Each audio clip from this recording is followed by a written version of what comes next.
A new book showcases dramatic photos of some of the world's most beautiful climbing locations, from Madagascar to Australia to China. It's called The Art of Climbing, and the author, Simon Carter, is a climber himself as well as a photographer. He climbs to unbelievable heights to grab a lot of these photos, and Simon joins us now. Good morning. Wow, good morning.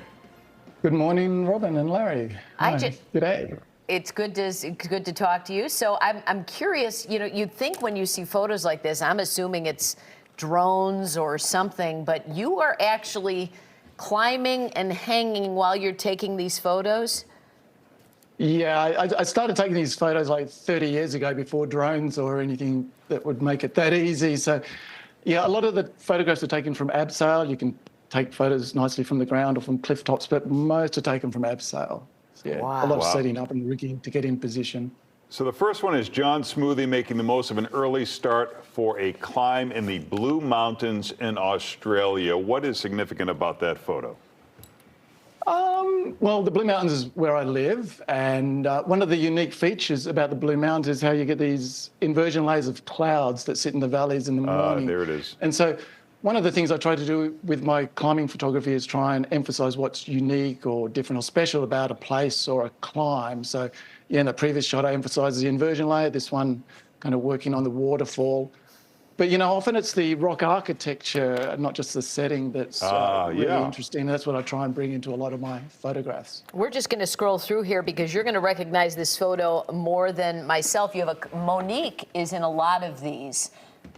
Is she in this one? Well, she's my ex-wife, but yeah, we were together for 20 years, and she was one of Australia's best female climbers. So I managed to coerce her into, getting in pretty outrageous positions for a lot of these photographs. She was kind of my muse, I guess. I gotta imagine you're hanging on for dear life, and your husband saying, "Smile." Or do that really, really hard and Right? scary bit again, please. Yeah. And where are you climbing on a different rock when you're taking these photos? How does that work?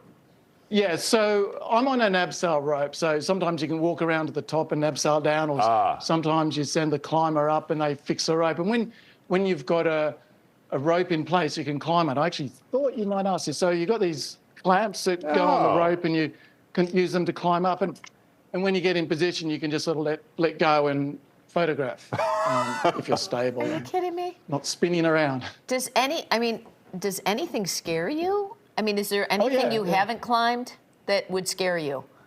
Oh, yeah, lots. Everything.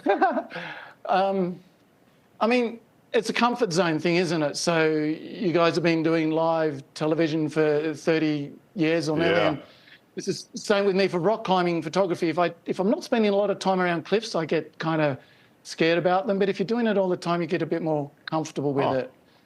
The falling off and dying thing is something you're quite aware of when you're on a cliff, so you tend to be quite careful. What is this Is this picture? the totem pole? Yeah. So that's a totem pole in Tasmania. It's about a 210-foot high pillar of rock and only about 10 feet wide at the bottom.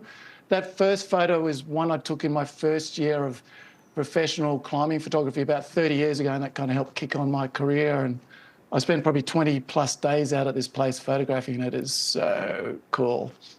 You have you have some in the United States too, Yosemite and Utah, Wyoming. We're going to scroll through some of these.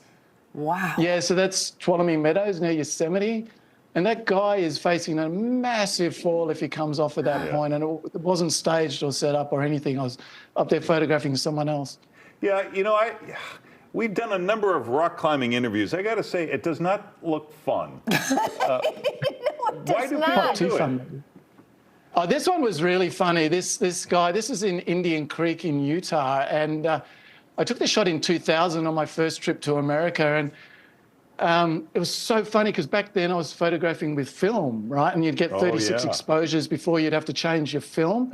And so we started climbing, and I was taking photos with the motor drive, and I changed film when the first film ran out, and I shot a whole second roll of film.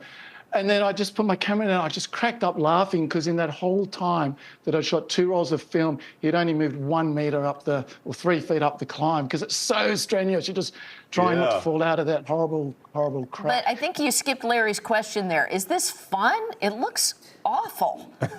It looks terrifying. Is it fun for you? Yeah, like climbing it's whatever you want to make it. You can do easy stuff, you can do hard stuff, Oh you my can gosh, challenge that yourself one. in so many different ways. Yeah. So that's Devil's Tower in Wyoming, which Yeah. inspired me to build an apparatus to get my camera out from the cliff so you can get a Oh, better yeah. angle looking in at the rock formation. Look at that. Wow, that's Yeah. awesome. So you still do this now, all these years on? You still climbing? I'm still climbing, and getting a bit older. The shoulder's not so good, all that sort of stuff. So now I'm still photographing climbing and more playing around with using poles and trying to get different angles on things, using different things like that, and not drones. Yeah. Wow. Not too much yet. Well, instead of going climbing, you could just get the book called Art of Climbing. You can check out Simon's website and follow him on social media. It's like you're there. It's like Yeah. you're doing it. Yep. I'm going to check Thanks the so box. much, Robin and Larry. Thanks, Simon. Thank you.